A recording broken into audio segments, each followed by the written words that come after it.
시청자 여러분 안녕하십니까? 손동숙입니다. 오늘은 이런저런 파업에 여기저기 볼모가 되어 이리저리 치이고 있는 시민의 한 사람으로서 얘기하려 합니다.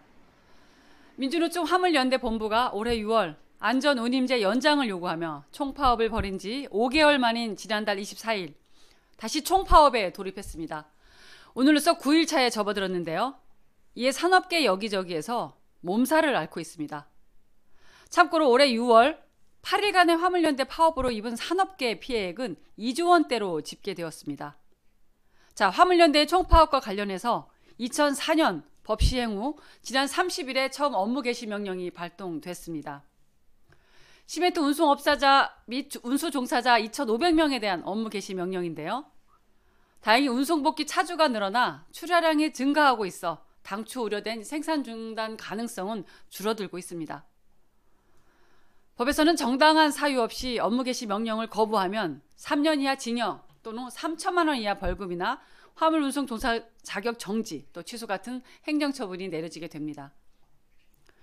일주일이 넘게 파업이 진행됨에 따라 건설업계 현장에서는 이미 시멘트 원자재 반입이 안 돼서 공사가 중단되어 있으며 주유소에는 기름이 없다는 공고가 나붙기 시작하고 있습니다. 윤석열 대통령은 정부는 민생과 국가 경제에 조례될 더 심각한 위기를 막기 위해 부득이 시멘트 분야의 운송 거부자에 대해 업무 개시 명령을 발동한다고 밝혔습니다.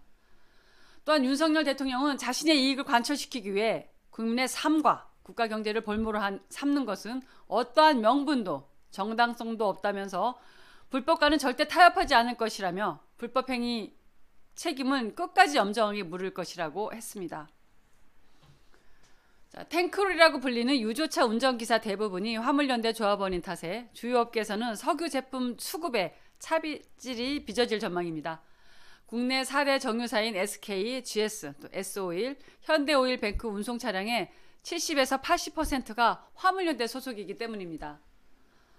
산업통상자원부는 이미 유리제품 수송이 지연돼서 품절된 주유소가 전국에 총 49개로 집계됐다고 어제 밝히기도 했습니다. 결국은 싸움의 희생양은 국민이 된다는 게 문제가 아닐까 합니다. 고래 싸움에 새우등 터진다는 속담이 갑자기 생각이 납니다. 자, 이에 대해 민주노총은 대통령의 그릇된 노동과는 상황을 악화시키고 파국을 가져온다면서 이제라도 진정성 있는 자세로 대화와 교섭에 나서라는 목소리를 높이고 있습니다. 양측이 강경하게 정면 충돌하고 있는데요. 야권에서도 과잉 대응, 반헌법적 결정이라며 화물연대와 한 목소리로 정부를 비판하고 나섰습니다. 원인이 되고 있는 안전운임제에 대해 간략히 말씀을 드려보겠습니다. 과로, 과속 등을 막기 위해 화물차주에게 최소한의 운송료를 보장하고 그보다 적은 돈을 지불하는 화주에겐 1,000만 원 이하의 과태료를 부과하는 제도로 문재인 정부에서 도입이 되었던 정책입니다. 3년 한시로 2020년부터 적용되었으며 2023년부터는 종료될 예정이었는데요. 그럼에도 불구하고 윤석열 정부가 3년 더 연장을 해준 상황이었습니다. 여기에 화물연대가 아예 안전운임제 일몰제 폐지를 주장하면서 파업이 시작되었습니다. 사실상 공영제를 요구하는 것이라고 볼 수도 있을 것 같습니다. 자, 그럼 업무 개시 명령이 발동되면 어떤 일이 벌어질까요? 먼저 대상자 주소지로 명령서가 전달이 됩니다.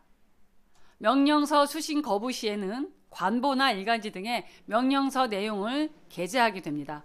그리고 3일 후에 효력이 발생하게 되죠. 1차 불응엔 30일 이하 운행 정지 처분이 내려지고 2차 불응에는 화물 운송 자격 취소가 내려지게 됩니다.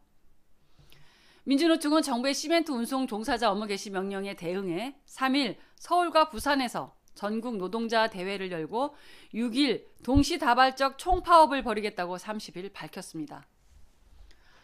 설상가상으로 급격한 한파가 찾아온 날이었죠. 지난 30일에 서울교통공사노조는 전날 임금단체 협약 협상 결렬에 따라 오전 6시 30분부터 파업에 돌입했었습니다. 서울교통공사 노조의 파업은 1호선에서 8호선 기준으로 2016년 9월 이후 6년 만이라고 하는데요. 그러나 다행히도 파업에 들어간 날 당일 자정에 서울교통공사 노사가 합의하면서 파업이 하루 만에 종료되었습니다. 서울 지하철 노사 협상이 극적으로 타결되면서 화물연대 파업 대우도 흔들리기 시작했다는 시각도 있습니다. 추이를 지켜봐야 할 것 같습니다. 모든 파업에는 국민의 불편이 볼모가 됩니다. 얼마큼 국민이 빨리 불편을 겪고 피로해지느냐에 파업의 결과가 나온다고 생각하는 건 너무나 이기적이고 편협한 사고입니다.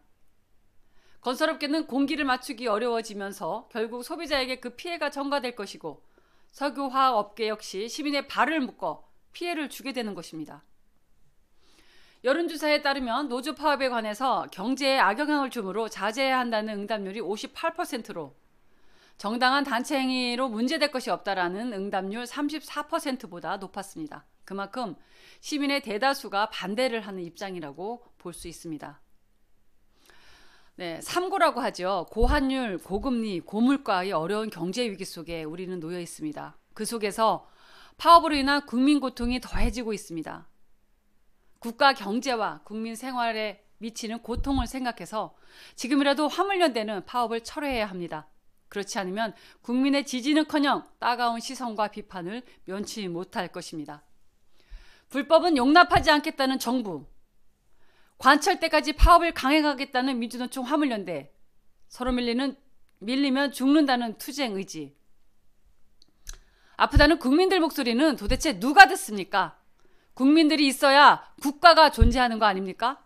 국가가 존재해야 기업도 살 수 있는 거 아닙니까? 참 마음이 답답한 날입니다. 다음 시간에는 파업이 종료됐다는 소식을 우리 시청자 여러분에게 전할 수 있기를 기대해 보겠습니다.